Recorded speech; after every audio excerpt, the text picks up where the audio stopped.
ማታ ስንተኛ እንደ መነኩሴ 41 መቁጠሪያ እንደዚህ ላትቆጥር ትችላለህ። ዝም ብለህ እንዲህ ማለት ገደም ምትሉና ጌታዬ ኢየሱስ ክርስቶስ ሆይ ማረኝ በሉ። እስኪ በሉ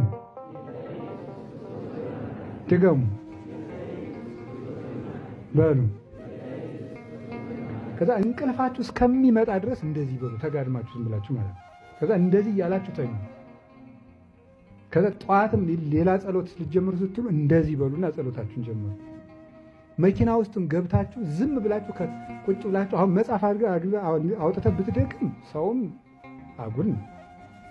ግን የሚቋረጥ ጸሎት ከሆነ ግን ድገም ዝም ብለህ ሰውን ተወው እየተኛ እንደው ግን ቁጭ ብለህ ዝም ብለህ ታክሲ ውስጥ ይሁን የትም ውስጥ ሁኑ ዝም ብላችሁ የትም ውስጥ ናችሁ ግጥም አድርገህ አንደበትህን ሌላ አይቁ እንትና ማክሰኞ ዕለት እንደዚህ ያለ ለምንድን ነው እኔ እንጃ እስቲ ቆይ እጠይቀዋለሁ ከምትል ዝም ብለህ ጌታዬ ኢየሱስ ክርስቶስ በሉ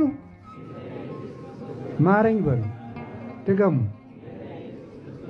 ድገሙ እንደዚህ በሉ ዝም ብላችሁ በቃ ሰዎች ያሉንን ነገር ትታችሁ እንደዚህ ስትሉ በቃ ክርስትና ማለት የክርስቶስን ፍቅር በትክክል ማሰብ ፊል ማድረግ ማለት ነው። የክርስቶስን ፍቅር ማሰብ መቻል፣ እሱን ማሰብ፣ እሱን የቀን ኑሮ ማለት የቀን ውሎ የኑሮ መርህ ማድረግ ማለት ነው።